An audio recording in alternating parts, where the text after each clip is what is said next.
This video is made possible by our generous supporters on Patreon. Check out patreon.com/NWR for all the details.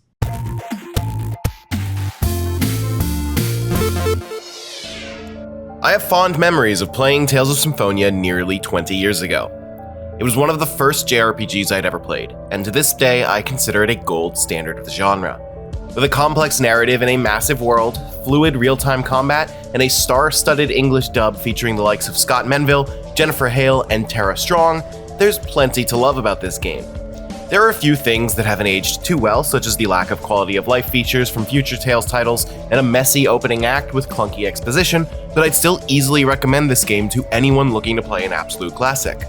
Unfortunately, I don't have as many kind words for the latest remaster on Nintendo Switch, which is not only the first time it's been re-released on a Nintendo system, but also only the third time ever that the game has been made available in the West.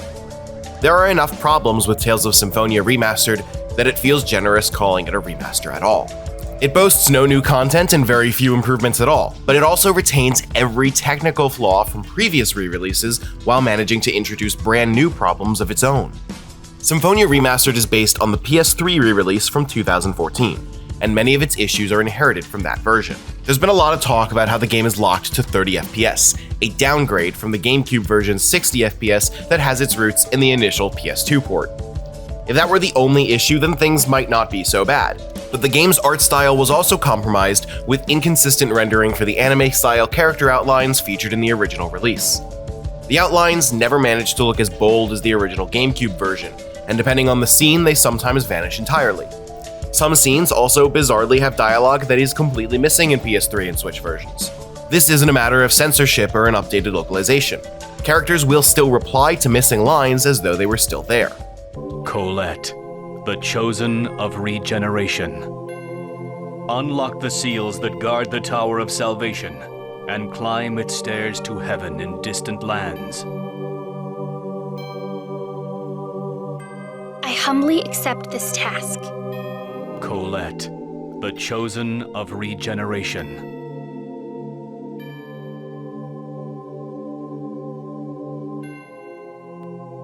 I humbly accept this task. The issues with the PS3 port, which can also be found on Steam, ultimately don't add up to much, and if you've never played the game before, you probably won't even notice most of them. The same can't be said of the new issues introduced in the Switch version of the remaster. Loading times between maps, which used to be minuscule, are now several seconds long.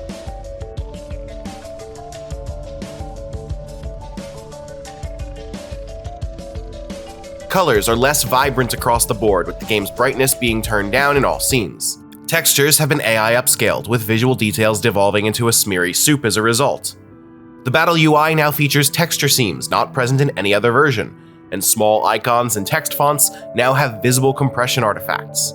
One especially egregious example I noticed was a small black line that consistently appeared above any lowercase w in dialogue. Some of Symphonia's graphical effects are now simply broken. The pause screen, which previously appeared on top of whatever was happening in the game, now features a plain black background. The stylish animation that transitions between exploration and combat is completely missing, replaced with a hard cut to black, followed by a hard cut to white that fades in after a couple of seconds. Cutscenes also appear to have lost the ability to crossfade, now abruptly jump cutting between shots that used to have slow transitions. The only genuine improvement in this version is that the game runs at 1080p, a record high for console versions of Symphonia, but a lot has been sacrificed to get there. So much is compromised in this remaster that if it had just been an emulator running the GameCube version in HD, it actually would have been an improvement. That's not just hyperbole. I actually checked how the GameCube version looks on a fan-made emulator rendering the game in 4K, and the result speaks for itself. There are no compression artifacts in the UI, there are no visible texture seams, the character outlines are fully intact, and the game runs at a smooth 60 FPS. All aspects that the official remaster fails at. The only thing the GameCube version is missing is the content that was added in the later PS2 port.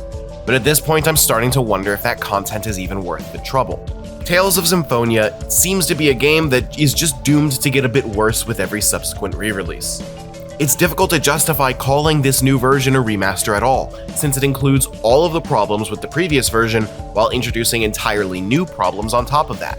The bare minimum for a remaster of a retro game should be that you won't notice any technical problems if you haven't played the original, and Tales of Symphonia Remastered does not even clear that bar. It is playable, it's still Tales of Symphonia, but that is the absolute least we can ask of it, and that is the absolute most that we've gotten from it. This video was made possible by our generous supporters on Patreon. Did you know that Nintendo World Report is funded directly by fans like you? When you support Nintendo World Report on Patreon, you get immediate access to multiple exclusive podcasts every month, exclusive Discord channels, an early look at select content, and more, all for as little as $1 a month. Check out patreon.com/NWR for all the details.